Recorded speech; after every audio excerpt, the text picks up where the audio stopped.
Alright, moving on. This is probably the most important era we can look at. Probably this is the Golden Age. This is when Superman first showed up. And the problem with a lot of these comic book characters is they're written by multiple people. So a lot of people will take different things away from the character and they'll expound on this and that, and they'll make him kind of act differently, kind of. So, but at this point, Superman's only been written by his original authors. It's the same two guys basically. I think working on him all the time in all these early on stories, at least in the first part of the Golden Age. And so we'll just have to take a look and see how he acts in these. Because everything else that he shows up in is just a a deviation of this. And this is the one where you can say like, hey, if he's not acting like this, then they're the ones that are perverting the way Superman should act or making it strange. Yeah. So we look at this, and if you look at it just basically throughout, we know in Comics 19, I know he tries to kill the Ultra Humanite, and he kills his henchmen. He does this a lot. Like airplanes, he'll throw things into him, they'll explode. He threatens to kill people all the time, so it's not like he wants people to think that he won't kill them. And he probably will. His threats don't seem idle from the way he acts throughout the comic towards villains. See here, he's definitely pro capital punishment in the Golden Age when he tries to beat confessions out of people, which is kind of a strange way because I guess you'll always almost anyone will confess that they're being beaten up on, but you'll get people to confess, and then that was kind of like a part I really did like about the Golden Age. Like a lot of times, like other times they'll just catch the bad guys, and then when they're in court, then evidence will be against them, and the judge will just give them the death penalty. It's like, oh no problem. Like, it's like, oh well, you murdered someone, okay, you're dead. You get the gas chamber or lethal injection, no problem. And it's just funny. Like I almost just would like to see some of the villains that always come out and keep killing people, like the Joker and stuff. I'd like to see them kind of in the with the Golden Age judges and just be like, okay, well, you kill somebody, now you're gonna die. And then that'd be, I just think it would be like an interesting way to like if they did like a modern comic like that and they just killed maybe like a main villain just like that. It'd be it'd just be an interesting way to kill him and be like, yeah, hey, look, the justice system is, working. But, there's other time, it's just throughout, he constantly does kill throughout the Golden Age, so this is how he's, been portrayed, so originally.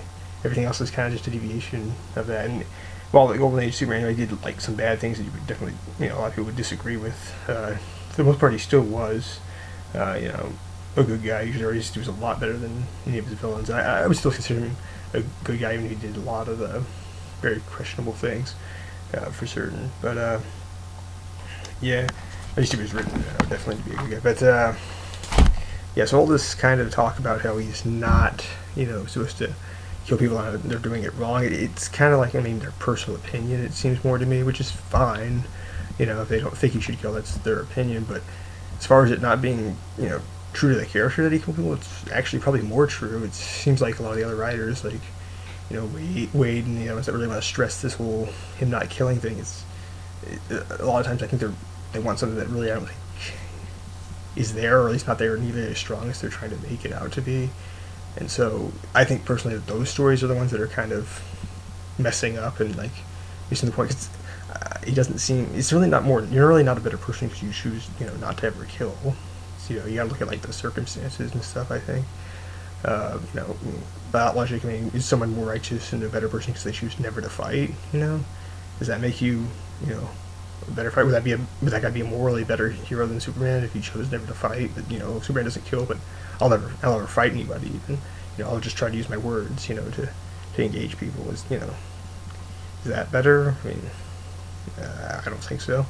But some people might, some people are pacifists, but I don't think so. Superman's never been written, in my opinion, as like a real, pacifist. He's always been someone who will fight and he will kill, like, when he feels like he has to. He's not, quite, in the Golden Age he didn't kill people like, usually instantly, but if they were a threat, like the people on the planes and stuff, because I think bombs and stuff could hurt him back then, like he'd kill those people. He chose not to save a bunch of people a lot of times in the comics. When they would get in crashes, or their weapons would backfire on them. He wouldn't care. But so yeah, I think just it's all kind of. No, it doesn't. It's not really a. People tell you it's wrong that he doesn't kill. That's completely against like his character and stuff. It's not really. It's not really as sound as they try to make it seem. He actually, if you look at all these versions, most of the versions that most people have seen, he does kill.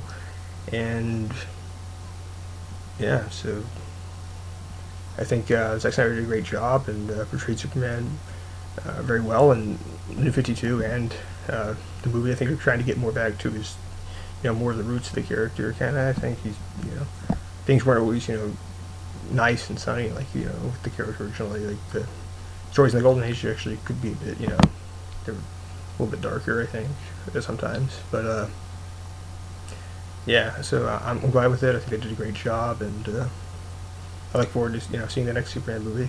And I hope they don't like.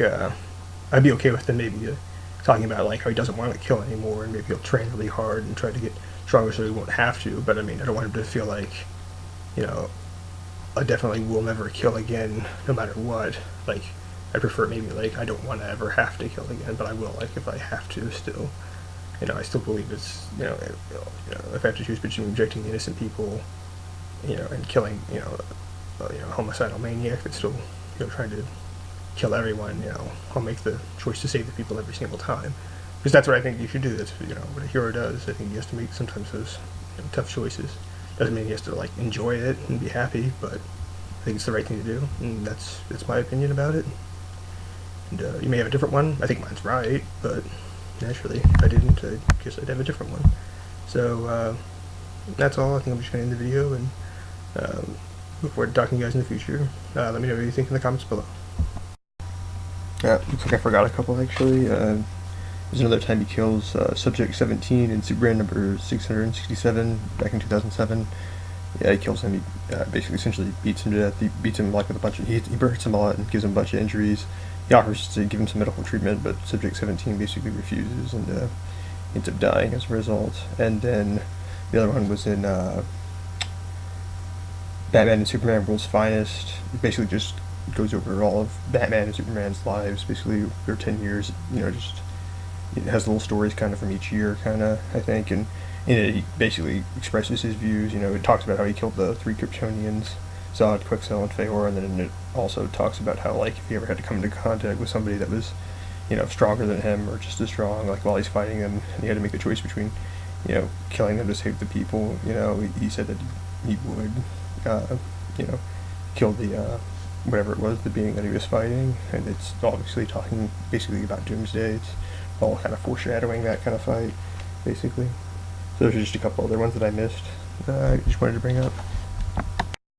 And that's all. Alright, goodbye then, for real this time.